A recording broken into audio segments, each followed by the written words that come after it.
Morning.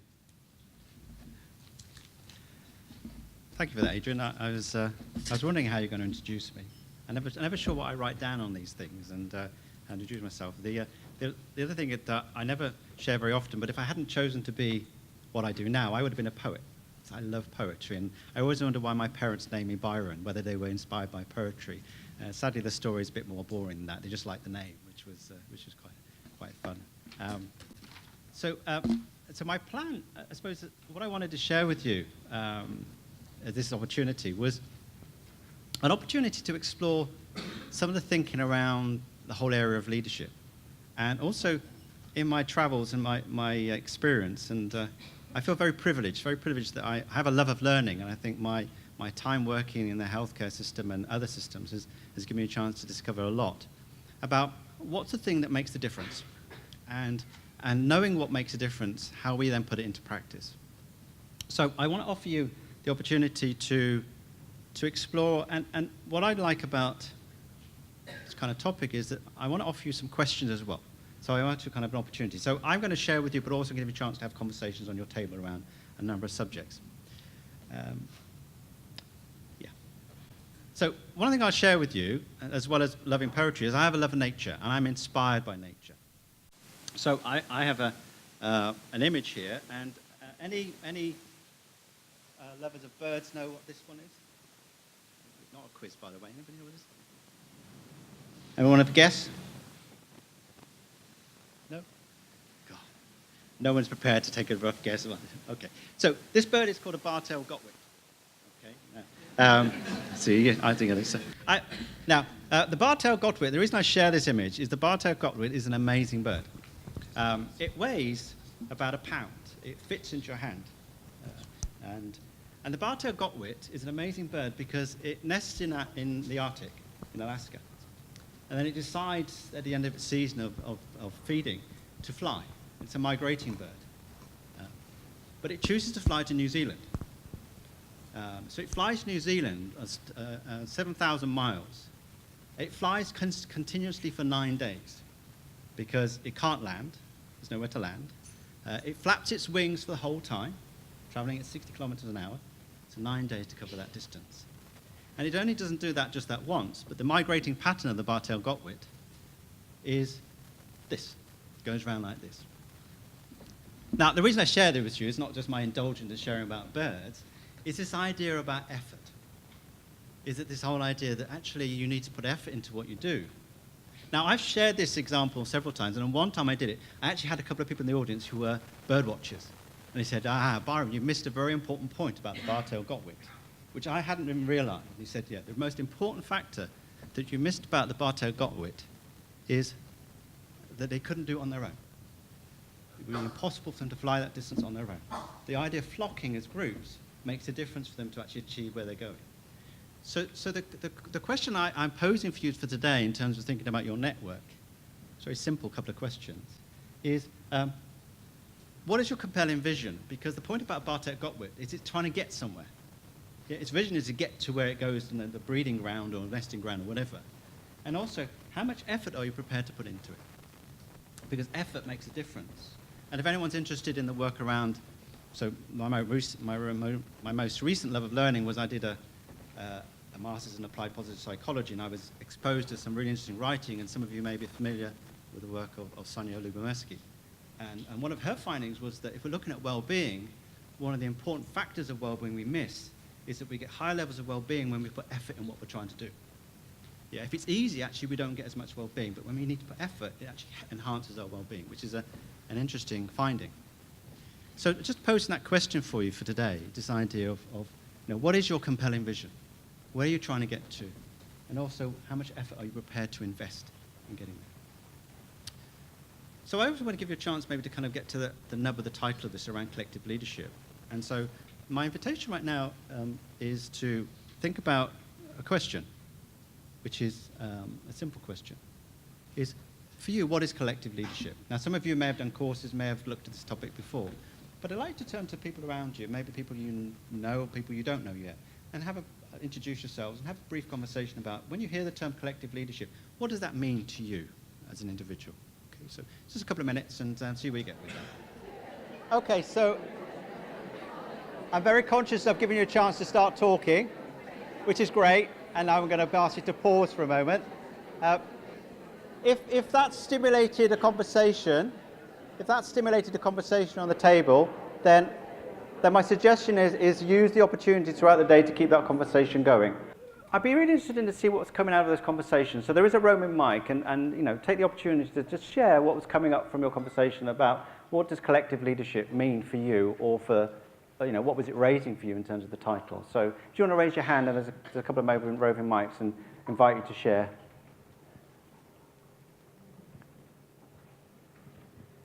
There's a risk involved. Yeah, there's a hand in the middle, Claire. Do you want to hold your hand up, because then Claire can... Yeah, they won't be able to pick you up on that. Thank you. Thank you. So the conversation we had was about the fact that everything feels quite hierarchical and target-driven now, and that perhaps the opportunity for collective leadership is about changing that and moving more kind of like sharing of good practice might then help to change things rather than just being very top-down. Yeah. Okay. It feels like it's more target-driven than it ever was before. Sure, okay, thank you. Yeah. And anybody else would like to share anything that was coming up in the conversation? Yeah, there's a over there.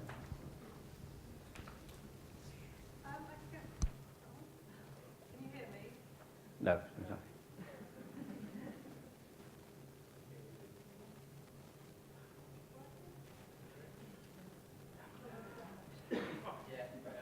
I'll just shout. Yeah. One of the things we've been working on one of the boards I work on is one-page profiles for all staff and the patients on our board, so we can understand what each other's strengths, what each other's weaknesses are, and so we can actually utilise them and understand on a non-hierarchical level how we should lead together using the strengths and weaknesses that we know we all have. So it's just about understanding each other a lot better. Yeah, thank you. Did everybody hear that there? Yeah, about understanding each other's strengths and sharing that. Thank you. Yeah, and was there one other point down here? Yeah. Sorry, Claire. You need to walk your way to the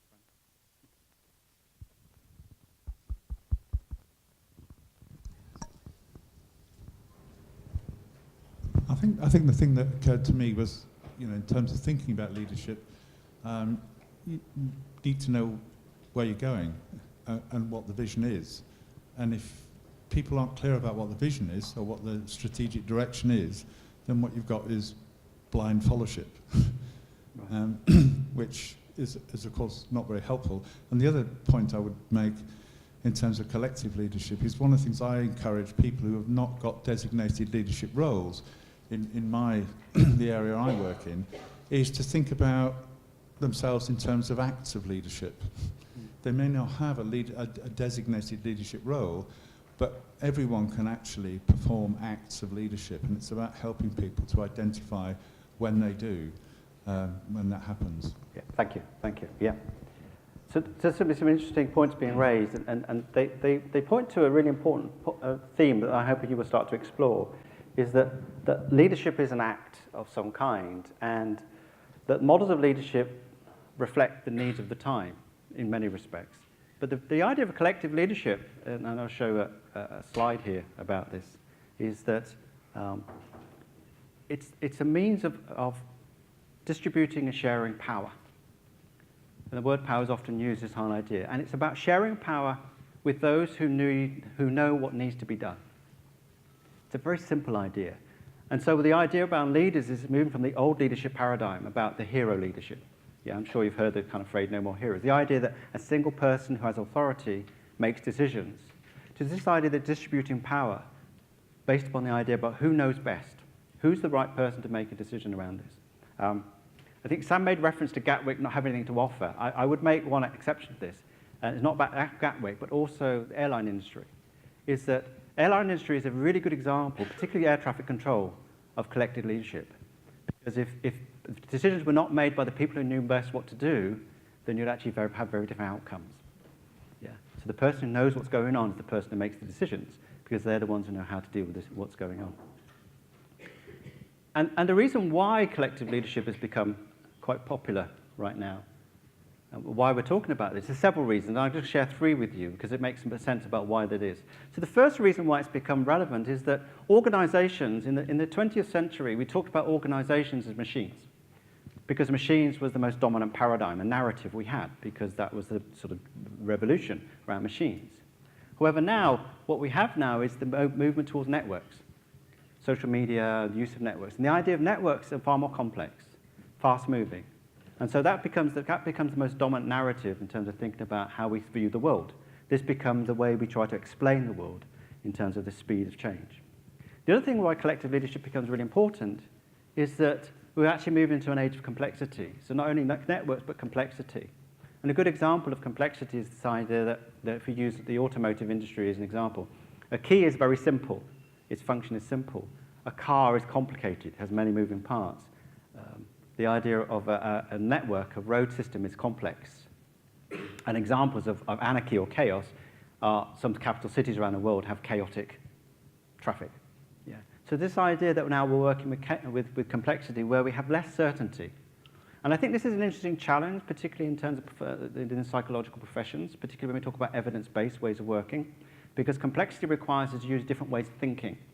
As one of my colleagues talks about, is actually moving from evidence-based to evidence-informed ways of working. That sometimes intuitively we have to look at things we don't know immediately what to do, but we have a lot of information already that we can make decisions about.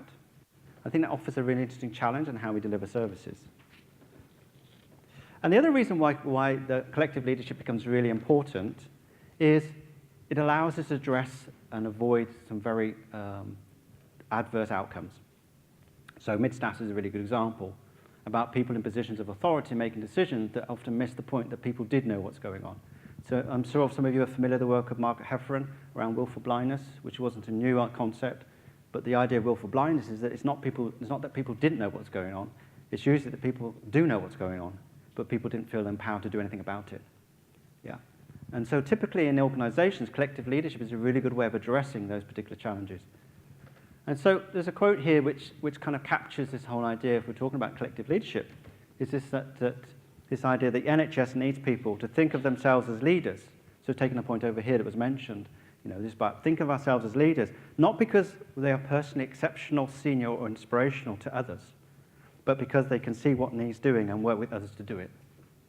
Yeah. So this idea that you start engaging people who best know things, or have more information about the situation, rather than reverting to authority figures to make decisions, is itself about collective leadership, but also actually presents a number of challenges in terms of how we do things.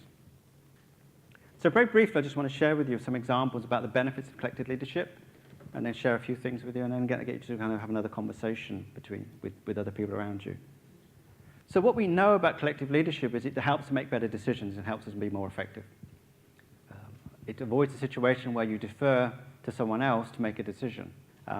I'll use a very broad example about how ineffective decisions were made. I was working with an organization once who were struggling to deliver the services, and I was asked to help to improve things. So my first meeting was with the head of this department, and we sat there, and during this meeting I had, within the first 20 minutes, he was interrupted about at least 10 times by someone coming in to ask him something. He'd sign it and they went out. So eventually I asked the question, what are you being interrupted for? What's the reason for this person coming in? He said, they're coming for my authorization. And I said, authorization for what? And he said, I don't know, I just sign it. And I was kind of lost with this kind of idea. So you're authorizing something you don't know what you're signing. The person coming into you knows what it's for, so why is that person not authorizing it? Well, because that's not how we do things around here. So this is really interesting conversation about most of that meeting was interrupted, and that 20 minutes was lost every time there's interruption. I also spoke to the person who was interrupting this person and said, I'd quite like to be able to make these decisions, but I'm not allowed to make decisions. So there's a really interesting conversation. And maybe this resonates with people in the room here. And this idea that you create a system that actually doesn't work for you, it works against you. And maybe in the past there was a legitimate reason, by the way. In the past they may have been a mistake where they said we need to get a senior person to authorize something. That situation required a response. But to create a policy around the situation, obviously, can be problematic. There's also this idea that we can actually increase self-direction and motivation. When you think about it, when you have the chance to make your own choices and decisions, people are far more motivated. That intrinsic sense of worth and what brings to it, a sense of agency that's with it. Yeah. Also, we get some shared responsibility. This idea of sharing responsibility rather than one person being the one that always has to make decisions. Yeah, the sharing responsibility becomes quite key in terms of ensuring that things get done. It helps to also realize potential, that people actually get the chance to, going back to this point about the strengths that was mentioned over there, about collective leadership, people sharing what their strengths are, really realizing people's potential. My first master's was in counseling supervision, and it was a very forward-thinking master's because there was no one on my master's program had a first degree, and in fact, at least a third of people had no qualifications at all. The people who recruited took the risk of seeing people who were really passionate and saw their potential, and everyone got through that program, and indeed got a lot from it. And lastly, this is 2 points. One, increased engagement, and also the idea of investment. So people will invest when people invest their energy as well as their resources. And lastly, which is an important one, is sustainability. How often have you had a situation when you've had a very motivated individual, and you may have been that motivated individual, by the way. You've been doing something really passionate, and when you leave, that person leaves, things fail. Is this familiar? Yeah? So we can't rely on the one person or rely on this idea that the individual will be the person, whereas you create a system where you have collective leadership, it's far more sustainable. You're not worrying about when you're going. You have much more of that collective way of working. So having said that, there's something about, well, what are the conditions for collective leadership? And I'm going to share a slide with you, and I'm going to invite you to do something in a small group. So this idea of what the conditions are, there's a number of things here. So at the top here, and this is based upon some of the research around collective leadership, what's really important are the conditions, this idea that trust. If we trust the people around us, we're going to get far more done. Interestingly, if you look at the research around trust and how we develop trust, there's lots of that's shown that. One of those really interesting ones, which is really relevant to here today, is that people we get to know and we get to like, we trust more. Yeah, so you have to spend time with each other in many respects. That's quite an important principle around that. Sharing power, and we'll say a bit more about that when we talk about compassion, but this idea about how we share power, it's quite challenging in some ways because it also means we have to let go of power. Transparent and effective communication. Again, it sounds really obvious, but how often have you wanted to say something to somebody and didn't say it because you were worried about what might happen if you said it? Yeah, that's a very familiar thing. Again, if you look at some really great examples of organizations that use similar principles. So again, if you're interested in learning the work of Carl Dweck around highly reliable organizations, high reliable organizations are things like nuclear power stations, air traffic control, you mentioned NASA, where they are safety critical industries. You get very open conversations because if people didn't know what was going on, it could lead to a disaster. Yeah, and I think in the health service, often there's situations people know what's going on and people didn't say anything. But how do we create a culture where people say things that make a difference? We also talk about accountability and also shared learning. And one of the critical things about accountability and shared learning is that we look at situations, and there's a lot of cliche around this, and people talk about this idea of not having, if we make a mistake, it's not failure, it's learning.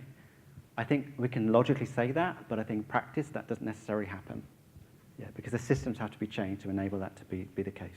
Yeah. So with this in mind, the opportunity I'd like to offer you, again, in small groups of people around you, with you, or even moving. I know this is always challenging when you're in a room full of people, you might be very comfortable. But in terms of thinking about a collective leadership, I'm also a great believer that starting from a position of what we already do well, rather than saying what we're not doing.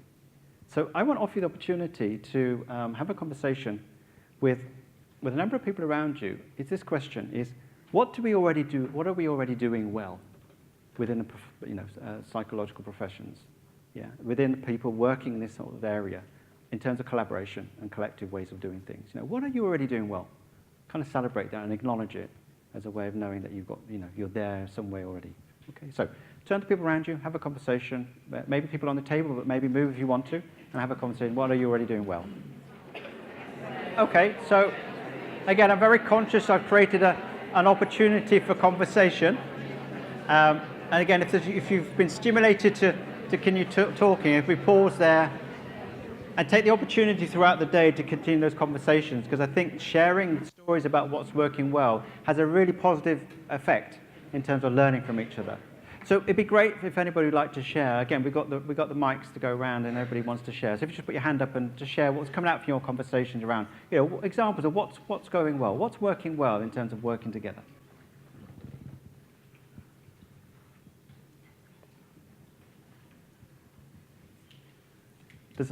Kelly, thanks. Yeah.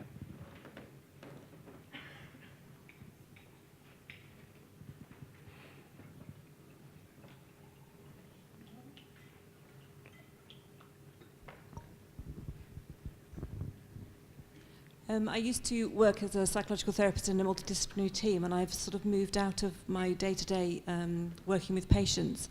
But what I think is working well, having come out to the other side, is that ability to work with the patient to understand what the patient needs, and to have that thinking together with the patient. Having experienced outside of psychological therapies, don't forget how important that is, and that not all professions do that as well as psychological professions do. So that core working that you do is so very key and very important, and don't forget it. Yeah, great. Thank you. Thank you. Yeah. Anybody else like to share? Yeah, there's no middle there, Claire. So, did you put your... Yeah.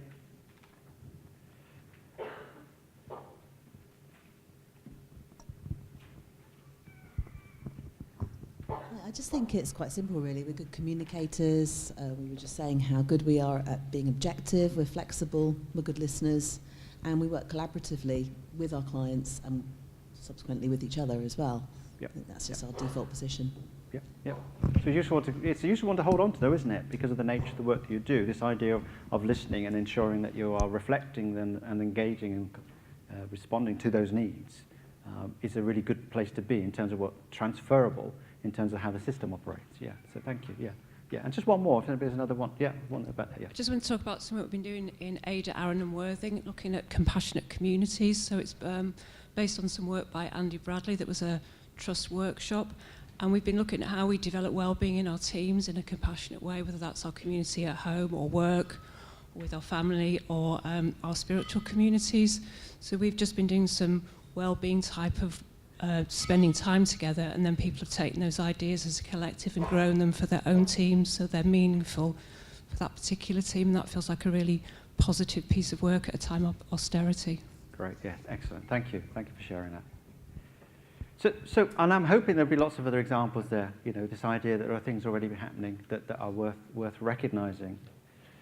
I suppose the other part of this is it's an important thing because we can celebrate those things. The other point about this is the other point is what else could we what else could we do that could make a difference? And I think I want to share with you a couple of observations that I've learned over the years, and this is a piece about what else we could be doing that would help complement what we're already doing well. And this idea that when we're in crisis often helps us understand what the nature of the human reaction is. So I've used this analogy of the boat that's hit ground and how people might naturally respond to a kind of crisis situation. So here we've got the kind of, sure glad it's not our side of the boat that's sinking, this idea of relief that someone else is not our problem, it's someone else's problem. Or the idea that, listen to me, I am the captain, and say everything will be, everything will be fine. Yeah, this idea that, no, it's actually fine, when actually it isn't fine. Or, it's not my fault, you were the one who said turn left. You know, blaming, we blame other people. And then a recent phenomena which I put in there is, you know, oh, look, a sinking ship, let's take a selfie. You know, this idea that people become voyeurs. We can see what's going on, but somehow we don't see it. Yeah, which I think is an interesting one in terms of responses.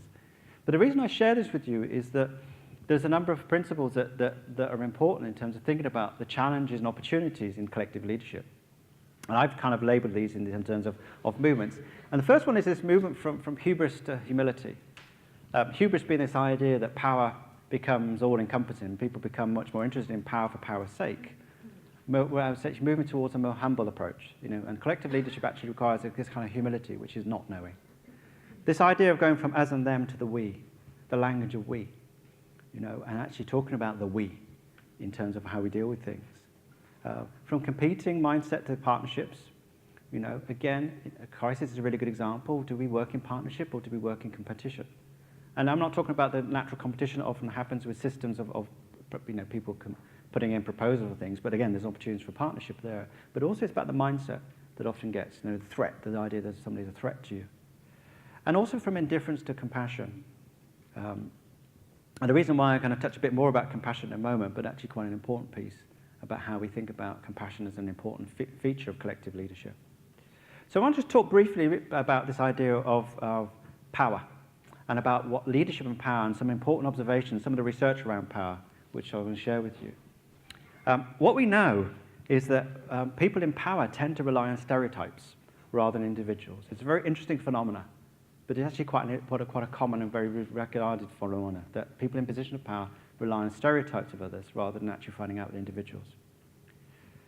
Those in power tend to be less inclined to gain a full, deep understanding of the less powerful. Again, it's a very interesting phenomena that power seems to reduce empathy. And at a biological level, which is even more interesting, is that high power appears to reduce interpersonal sensitivity. They actually measured people's neurological responses to people who are having difficulty and found that power seems to switch off people's ability to empathize, which I think is an interesting challenge, because often people in positions of power are the ones you want to be doing something about it. For me, it adds further weight to this idea of collective leadership. That people maybe desire to want to deal with a situation, but actually powerful people don't necessarily always respond the way they would like to. And it's really interesting, because you'll hear people saying, when I get into a position of power, I'll be different. Have you heard people use that? And often people go along with that particular intention. But there's something quite interesting about how power seems to affect people in a particular way. Again, this research is quite new, but it's an interesting area to look at that.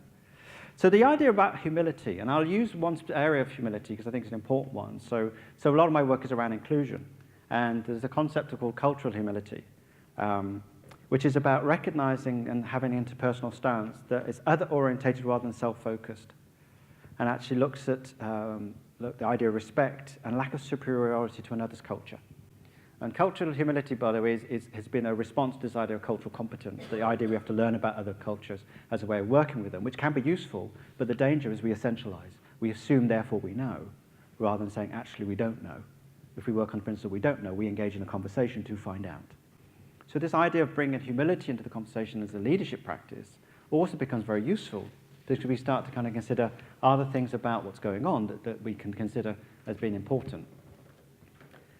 Taking the point that was made earlier about how the professions can inform practice as well, and I like that idea. There's some work, it's quite old work, but there was an interesting piece of work done by Cluckham and Murray around personality, and I've used it and applying a different way. But they talked about this idea of some things that are universal, some things are cultural, and some things are individual. Yeah, there's some things we can say that are universally applicable, some things that are actually grouped and cultural, and some things we need are specific to the individual. For me, it's a really important area of consideration, because what we end up with is we actually have to listen more to what's going on. And so once we start to listen more, we start to find out that things we thought were going on aren't universal at all. There's a lot more going on there than we realized. So today, in terms of networks, I want to offer you an opportunity.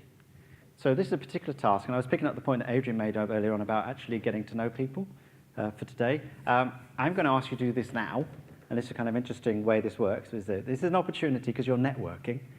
I want you to seek out someone today that you might not ordinarily have spoken with. Yeah, you may have not chosen to spoken with someone today. I want you to find them.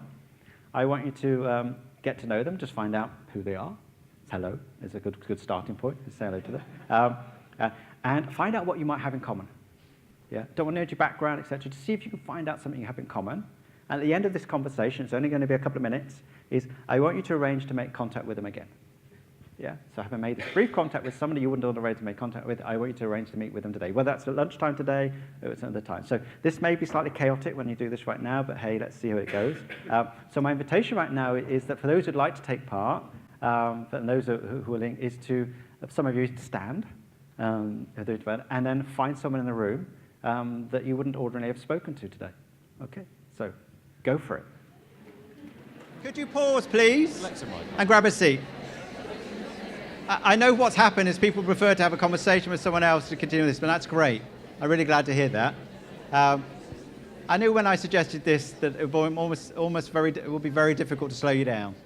So my hope is by doing that, and this is really interesting about groups and how people arrive in a room with good intentions of networking, and you might meet one or two people you wouldn't have spoken to, but mostly when people network, they network people they already know. That's the general experience of people who network. You have to be given permission to break natural group norms. Yeah? And once you give them permission to break group norms, you'll break them. You'll know all this because of the professional backgrounds and stuff. But it's actually really important to do stuff like that. Yeah? So my hope is you will make that contact again, because networking and opportunities and collective leadership is about finding out what else people can do. Yeah? And the idea of having find out what you have in common is a really good way of starting a conversation. Yeah? Okay, so, and judging by the energy in the room, there was a lot of things people had in common. Yeah? Yeah? So, yeah. Okay. So a simple quote that I'll use is this idea about using the day in terms of networking is this one that's from Maya Angelou, who was one of my favorite writers and poets, and I'm sure you're familiar with her work, is this: I'm convinced of this, good done anywhere is good done everywhere. For a change, start by speaking to people rather than walking by them like they're stones that don't matter. As long as you're breathing, it's never too late to do some good. And what I mean by that is that you'll know this, but actually when recognizing that in the leadership domain, it's very easy to forget if you're a leader that people will know you, but you may not know them. It's very easy to walk past somebody thinking, actually, I'm busy and actually I'm on my way somewhere, but the person knew you and actually the impact you have on them. So simply acknowledging them, smiling, acknowledging somebody can make a big difference to someone's day. Yeah, because they probably may know who you are if you're part of a leadership team. Okay. So I'm going to use the last kind of 15 minutes here to actually explore an area that's been quite significant in my own personal research, my life, my work, and that's about why this leading with compassion, why compassion becomes difficult. It's difficult but also important. Actually, it's not difficult. Why did I say that? Why it's significant was the word I was looking for. So this idea of compassion, and there's been lots of work done on this, and I've read quite a lot, is this idea that the suggestion that compassion is instinctive. So this idea that when we see someone struggling, it's quite a rare photo, by the way, from during wartime, Korean War, where one man is comforting another man. This idea that when we see people struggling and having difficulties, we can actually respond with compassion. And there's this idea when we talk about compassion, there's a quote here by Lowry which says, indifference, not cruelty, is the opposite of compassion. So this idea that we can all be indifferent. Yeah, we can all do things which might be about indifference. And so one of the things I'm really clear about in terms of my work around compassion, and I'll share a bit more in a moment, is that compassion without action isn't compassion. You might be empathetic, you may be concerned, you may be a kind person, but a compassion without action isn't compassion. The compassion is about seeing the difficulties people have, being concerned about it, and then doing something about it. And for me, why I talk about leading with compassion is that if we're genuinely talking about compassionate systems, we're talking about compassionate leadership, then people in leadership roles, and particularly collective leadership, need to be doing about things they see, be concerned about it. So to kind of illustrate it, I just want to share a couple of little stories and maybe just illustrate the points and use some examples which you'll be familiar, some of you were familiar with. So the first example I want to share with you is the work of one particular person, but in this image here, there's two people, and some of you may recognize the person on the right as Robert Zimbardo, but some of you may be less familiar with Christina Maslach. Some of you may have heard of her. But if you haven't heard about Christina Maslach or Robert Zimbardo, you'll certainly be heard of the Stanford University experiment, of the prison and prison guard. Now, for me, this story, Christina Maslach is probably the most significant person in this story for me, because the story that goes is that while they were doing the experiment, Robert Zimbardo was actually quite enjoying it, was actually going along this experiment of this kind of cruelty. And it wasn't until Christina Maslach saw what was going on that she felt physically sick. Literally felt sick, and then they were in a romantic relationship, and then she literally screamed at him about what she saw going on, to the extent where eventually he woke up to realize, wow, this is not okay, I'll stop. Yeah. And it's quite interesting about what she was prepared to do in that situation, to risk it, well, I suppose risk the relationship maybe. But since then, they're now married, if anybody knows them, they're married and live their lives together.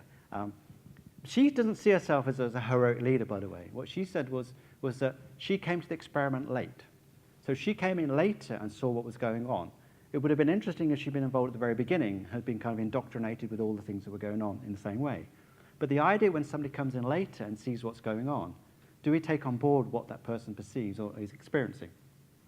And I'll give an example about how that can make a big difference in terms of leadership. The other experiment that I'm sure you're familiar with is the Darley and Batson one, the Good Samaritan. Yeah, so the Darley and Batson experiment, the Good Samaritan, was the idea that we see someone in the street, would we stop and help them? And for those who are familiar with the experiment, you remember that this experiment was this idea: you took theological students and told them to go and do a session and speak about the Good Samaritan, but on the way they'd pass somebody who was pretending to have fallen down or was in distress. And how many would stop? The only thing they changed was the instructions in terms of how quick they needed to get somewhere. And what they discovered was when people were told they had to be there and they were in a hurry and they were late, roughly about 10% of people would stop.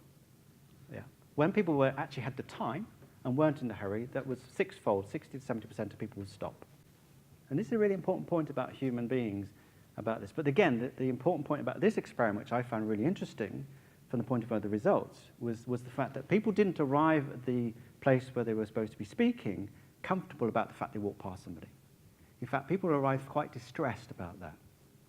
And my personal hypothesis is the reason why we get a lot of stress in the health system is there are good people out there being asked to do things when it stresses them out because they're not doing what they believe is the right thing to do. Yeah? And I think there's a constant pressure to be actually managing those kind of constant pressures, that you're asked to walk past things when you think, actually, I can't walk past this, but I have to walk past this because I'm expected to do that. Yeah. So I think there's something about recognizing about how do we address that? What are the sort of things and we kind of deal with that? And that's the reason why I got interested in this idea of compassion. This kind of compassionate leadership, this idea about seeing difficulties, being engaged with it and doing something about it. But also reckon the ordinariness of this, So, for example, here I have a little slide, and, when you read this, or you've seen this before, you read the words, Paris in the spring, but if you read it again slowly, it says, Paris in the spring. Okay, yeah, so we spot this, we've missed it. It's a very ordinary thing we do, we may do it every day. And we might point out that extra does it really matter? And this is the point about the importance of collective leadership, because one person's insignificance may be someone else's significance. And genuine collective leadership listens to that other voice. Yeah. I'm going to give you an illustration about how important that is, how to build that into a system. Because when you build collective leadership in the system, you don't ignore that sole voice. How many people have been involved in situations where you use majority voting for things? Yeah, majority vote? Yeah, and there might be one person who doesn't agree with it. And it's unfortunate, but we will just move on. Yeah. Now, how often might that person who's dissenting have the most important point to make? Yeah. And so how important is the consensus? And I'm going to give you a real example about how consensus decision-making probably stopped Third World War. The person I'm talking about here is someone called Vasily Arkhipov. And some of you may be familiar with him. If you've done leadership, you would have heard of him. But he was a commander on a submarine, nuclear submarine, during the Cuban Missile Crisis. And he happened to be being given a lift on one of the submarines. Now, the rules were on submarine is you had to have permission from the captain and also the political officer, because they had political officers on the Soviet subs, to launch a missile. But he happened to be on the submarine as well, being given a lift somewhere. I can't remember the story, but it's there. At one point during that crisis, the captain and the political officer wanted to launch a nuclear missile. They'd lost contact with Moscow and believed there was a war had started. They were too deep to get radio contact, so they wanted to launch a missile. He said no, because he said we have to get information. Now, people talk about him being heroic for challenging them and saying no, which is one part of the story. But the other important point of the story of this is that the system required them to all agree. Yeah, you couldn't have a majority. Everyone had to agree before we made a decision. And I think when we start talking about collective leadership is, do we have systems that allow collective leadership to be part of how we do things? Or do we resort to systems that actually will actually take a dissenting voice and saying we don't need to listen to that voice? Yeah, because it's actually not convenient. But do actually that. So I'm not suggesting at the moment we use the models that are used in this type of thing, where political leaders, etc. That's not my point. The point I'm making here is this idea that we have systems and recognizing how we do things collectively. The other point is about a common humanity, and I'm going to use another example of someone who kind of recognized this idea of common humanity. And this is someone called Johanna Eck. And Johanna Eck is no one significant necessarily, but her significance is that during the Second World War, she took in a number of people, a number of Jewish people, but the most significant one is she took in a young woman called Elfriede Gutmann. I think her name is Gutmann, who was virtually a stranger to her, at a full risk to herself. Yeah, so she saw someone struggling and having difficulties, and she hid her, and she fed her. But she not only fed her and hid her, but when after the war, and sadly this young woman died, is that she made sure she had a good burial. You know, she paid for it all. She did all these kind of things. And so when she was asked why she did it, her response was quite interesting. She said, my motives for my help. Nothing special in a particular case. In principle, what I think is this. If a fellow human being is in distress, I can help them. Then it becomes my duty and responsibility. Were I to refrain from doing so, then I would betray the task that life, or perhaps God, demands from me. Human beings, so it seems to me, make up a big unity. They strike themselves and call in all in the face when they do injustice to each other. These are my motives. Now, the reason I share this story is an important one when we talk about compassion. Some of you may be familiar with some of the paradoxes around oxytocin. So oxytocin, the bonding hormone, we talk a lot about using oxytocin, the bonding hormone. Some of you may be familiar with some of the research that shows that oxytocin has also been associated with xenophobia. Yeah, so it increases xenophobia, actually people in outgroups. And the theory for that is that because we bond to people we know, we like, then we feel warm and cuddly towards them. But people are not part of our group, we don't. And the point about this is if we include everybody in part of our social circle, everyone in that, then when we feel this bonding, we'll feel partly warm towards them as well. So it's an interesting area, but when we start thinking about, do we see ourselves interconnected with each other when we think about this idea of being compassionate towards each other? And the last example here, before I kind of share a couple of final few thoughts on this, is a personal story about this idea of collective leadership. So I'm going to share a story about where I failed my own measure of compassion, by the way. I'm neither proud of this, and it's like, you know, some part of me is why am I sharing? The fact of the filming this as well is also risky, but hey, So let me share a story about this, and it's also to illustrate the point about collective compassion. So not so long ago, I was on a train journey. I got on the train. It was a busy train, so this is my illustration of a busy train. I had a 4.5-hour train journey to go, and wisely, I'd booked myself a seat. And so I got on the train. Then I saw somebody was sat in my seat. So I thought, okay. So I went up to them politely and said, I think, I booked this seat, etc. And at this point, this person on the train kind of lost it. Really got really upset, saying how awful the train was, had a long day, etc., etc., etc. Really, and she wasn't talking directly to me. She was just talking out in the carriage. It was one of those moments like, I've obviously pressed a button here, and she's really distressed. But the point about this situation is I couldn't say anything, which is really unusual. I thought, I was speechless. And the reason I was speechless, by the way, is that I was dealing with a lot of stuff. And maybe I'm offering excuses, but not long before that, my brother had died. My dog had died. I had been working all day back to back. I hadn't had very much to eat because the place I was there didn't have very good food I could eat. And I hadn't slept very well, and I had to do some work before I got back home. So that was my reason I sat there. So I can kind of explain all these things. But what I then noticed what happened in the carriage is that as the woman went up and went to another area, someone stood up and actually said, would you like my seat? Yeah, so because I'm getting off at the next stop, and 2 minutes later we're getting off, and they offered her the seat. Now, she didn't take the seat, by the way, because actually the next stop she was getting off as well, so which was another story. But what was interesting is that I failed the measure of compassion as an individual, but the carriage didn't. Yeah. And what happens when we start talking about collective leadership is we have to start measuring our success differently. That we actually have to ask, how is our team doing? How are we doing collectively? Because there may be people around who will hold it for you. Maybe they are too tired to be able to do that. And in my case, this is my example. Ordinarily, I would have responded in a kind of supportive way. But I just wasn't able to in that moment because I was literally, felt like having run a marathon being asked to run another mile. It was like, oh, no. But actually, how we measure progress within compassionate and collective ways, we have to start thinking about how we view teams and how we measure progress and what's in the system. And then when somebody's not able to do something well in the system, rather than judging and criticizing them, do we then move into an understanding what's going on for them, but also responding to the need that may not have been met at that point? Yeah. So there's this kind of very simple idea of the inevitability of pain. So this idea that we don't expect it, we don't want it, but actually there's inevitability.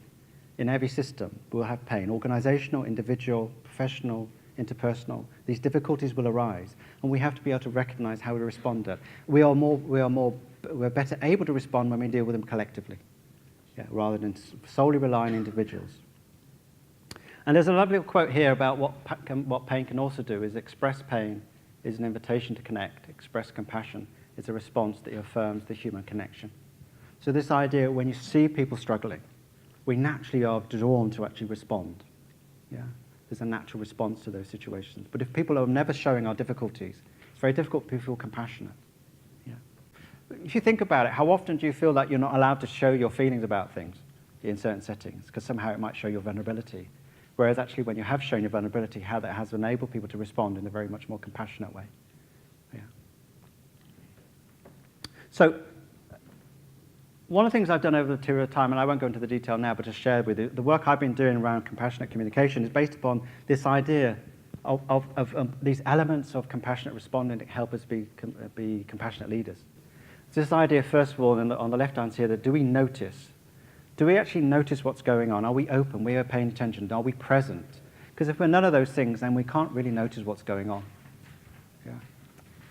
And then do we connect? So noticing isn't enough. We actually have to connect with that. So do we have a resonance? Do we bring warmth? Do we have a shared humanity? Do we recognize the significance of what's going on for people? Yeah, it's actually quite an important piece in terms of that.